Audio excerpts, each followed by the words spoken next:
Hey guys, welcome to Bowhunting Soul. All right, it is an absolutely blustery day today. It's in the 30s, but it's like winds howling, 45 gusts, 30 mile an hour steady, 25 mile an hour steady winds. Big storm kind of blowing through, but my one day off, so I'm gonna shoot today. I got my elk card out here, but today's video is on this, right? I've done videos on this before. This is my 1966 Bear Grizzly. I love this bow. It's so nice. It's marked at like 45 pounds. It actually scales about like 42. I'm shooting like 40 pounds on it because I'm 27-inch draw. So I'm actually shooting woodies on this one right now. These are 31-inch 55-60s with a 160 up front, 3-inch feathers. They're Sitka spruce. They weigh about 550. This is not a fast bow. It's a slow bow compared to all my other bows. It's a slow bow, but it's one that I think I did a video on this one. I called it like my fuzzy bunny slipper, because it just feels so good to hold and carry and draw. And it's, if any of you are wondering, right, I had attempted a grip modification on it originally. And then I ended up I felt like I sanded too much and it didn't feel right. And then I filled it in with that Quickwood stuff, the JB Weld Quickwood. But basically, I ended up pretty much where the stock grip is in the first place, except I ended up with an uglier bow in the end. Okay, whatever. I'm not going to get rid of it. This bow's older than me, obviously. I'm like 50 years old, right? So this is what, 8 years older than I am. This is I was born in 74. This is 66. This is a 58-year-old bow. And this bow was actually the very first traditional kill that I ever had with anything, with any animal, and it was a grass carp. I was turkey hunting. I don't know if I told the story before. I was turkey hunting and midday, and I was going to go back to work actually. And I hear that, and we had flooded. It was in a flooded area where I was hunting, and all the sloughs and everything had overflown where. All the marsh and everything like that was completely underwater. So, and I mean, it kind of looks like this kind of stuff, but it was anyway.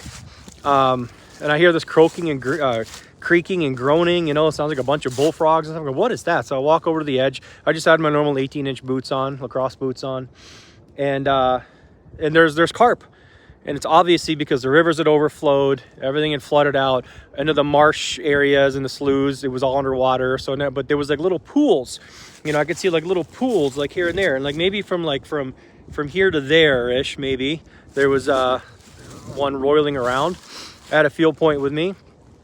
And I'm like, okay, well, I don't have a bow fishing reel or anything like that. If it's close enough, I'm going to try and shoot one. Sure enough, I shot it from like 5 feet, spiked it into the ground, and then the good part of a recurve, right? I'm mostly a longbow guy, right? But the good part of a recurve is you can use this as a hook. So I was using it as a hook, and I kind of dragged it over to shore.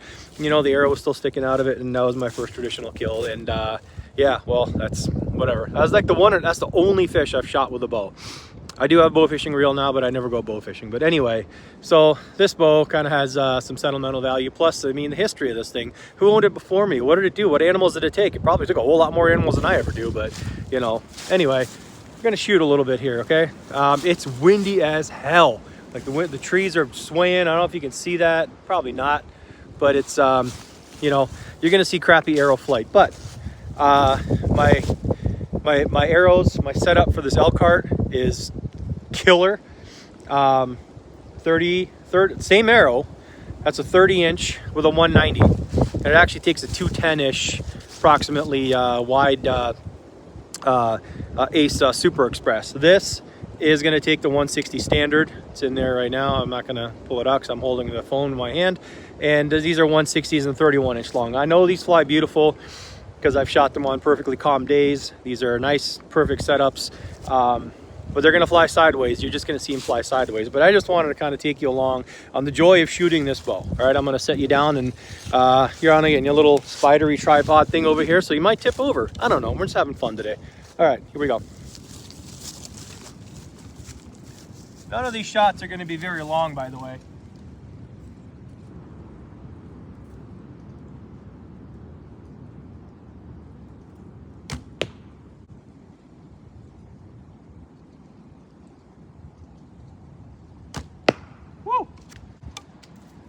more time.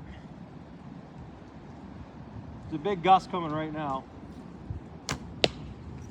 Yeah, that one didn't do it too bad. So I don't know if you see those flying sideways. All right, I'm gonna take a few more.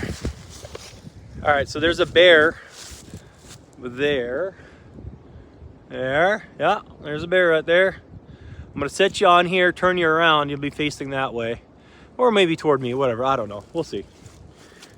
This target's kind of on a real slant here, real angle, so we'll see if I can prop you up and not fall over.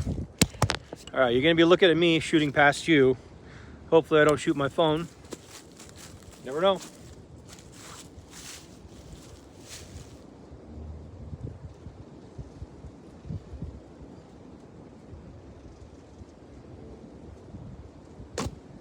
Woo! Just to show you I'm not BSing here. Okay, take it. It flew absolutely sideways. But look at that. Middle of middle, baby. Right there. No, I'm not always that good. Of course not. Are you kidding me? I wish I was that good. Just taking advantage of a shot that actually went right for a change. All right, so there's a mule deer target over there. You see me? Ah, we'll see. Here we go.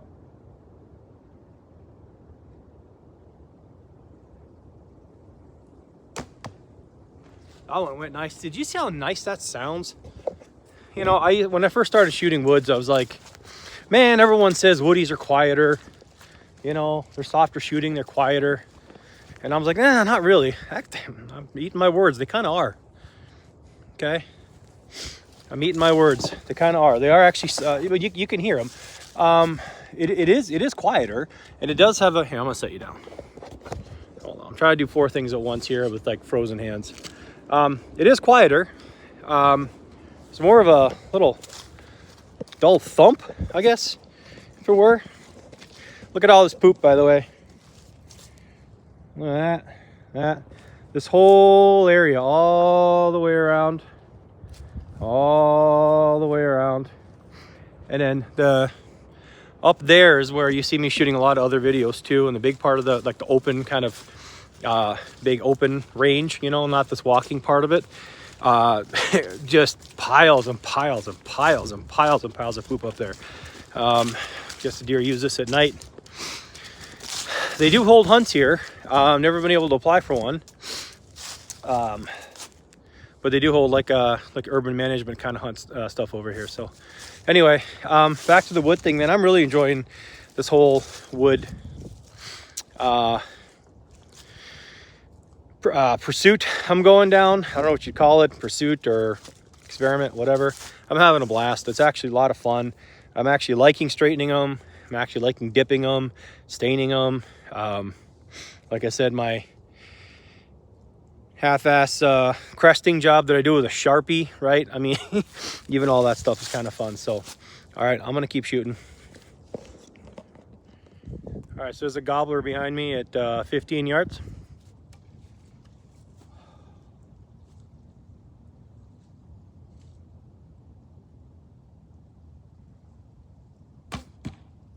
Ooh, that flew laser. See if I can do 2.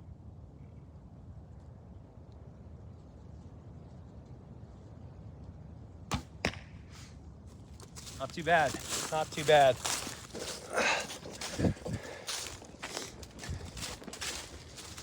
This one was my first. One on the left, the one on the right, not so great. That was me screwing up that shot. Let's see if we can do that. There's a target back there. That's at 25 yards. Let's do this thing. This is the first time I'm actually getting out and about with these arrows. Yeah, other than indoor. So we'll see. It's a long way. 25 is a long way.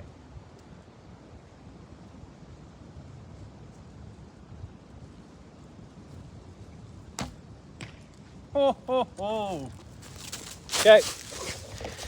Just so you know, I'm not bullshitting. I'm actually on a roll today.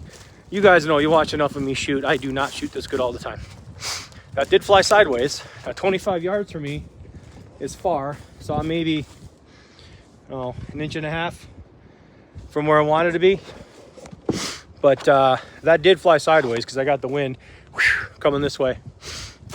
So anywho, I might call that, actually. That's good enough because I'm getting cold and still having fun shooting, but trying to set this thing up all the time.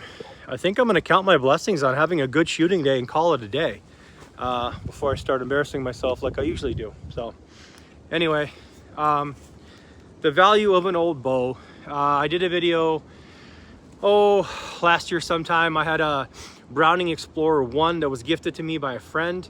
And the whole point of that video, I think, was to be like, hey, you don't need anything, you don't need anything super expensive and custom or brand new to get out here and enjoy archery, learn archery, that kind of stuff, learn bow hunting. I did end up selling that bow. I was never shooting it, and I didn't shoot it well enough. I didn't enjoy shooting it well enough, but I sold it for a very, very reasonable price. I think I sold it for like under 200 bucks or something like that. You know, nothing exorbitant, very, very fair. So someone else who might be, you know, interested in getting into archery could pick that bow up, or a collector or something like that. I know, you know, they're not all that, they're not rare, but I mean, you know, that was a really good condition. But anyway, the value of a bow like this, right? I know we just put out a video about, you know, the Black Hunter and how they serve a niche and how they serve a purpose and all that stuff. Sure. If you can find a bow that is, you know, like an old Bear, and I'm not going to get on the Bear archery bashing train in this video. If you know me, you know my rants about those. I'm not going to go there. But an older Bear, fantastic. Love these things. Again, this thing is older than I am, and it still shoots just sweet. I mean, it just shoots sweet. It's so nice. I mean, it's still in fantastic shape. I mean, this is, you know, look at the, you know, it might have some, what do they call it, crazing or whatever on there, like the finish or things like that. But I mean, this is a 58-year-old bow. You find that on 58-day Bear archery bows nowadays. I'm kidding. I said I wasn't going to bash, but I have to a little bit. I'm sorry. But anyway, all right. So if you pick up an old bow like this and, you know, wonder whether it can get the job done, or wonder whether you're going to shoot it nice or how it feels, this is actually as quiet shooting. I do have like the Velcro on the female side of Velcro, right? But this is about as quiet a bow as it rivals my Pacific Stick, okay, which I think is my quietest bow. It rivals that. It is every bit as quiet, if not quieter, than most of my other bows. I mean, this thing is super nice to shoot. The feel is awesome. Looks great with a Solway quiver on there. Look at that. Look how pretty that is. I don't like the Bear quivers. I don't know. I know that's kind of heresy, but I don't like the Bear, you know, the Bear standard, you know what I'm talking about. I don't like those ones. But this looks fantastic on there, right? I mean, it just fits. And my arrows, if you don't look too close from back here, hey, that's a fantastic dip and cresting job. Thank you very much. All right, guys. Okay, it's picking up again. Microphone's gonna go all garbled, I guarantee it, when I'm saying this part. But thanks for watching. Give these old bows a shot. Pick them up at wherever you can. Don't hesitate to hunt with them and have fun with them. What a blast these things are. Okay. All right. If you like this, please like, share, and subscribe. And happy shooting, guys.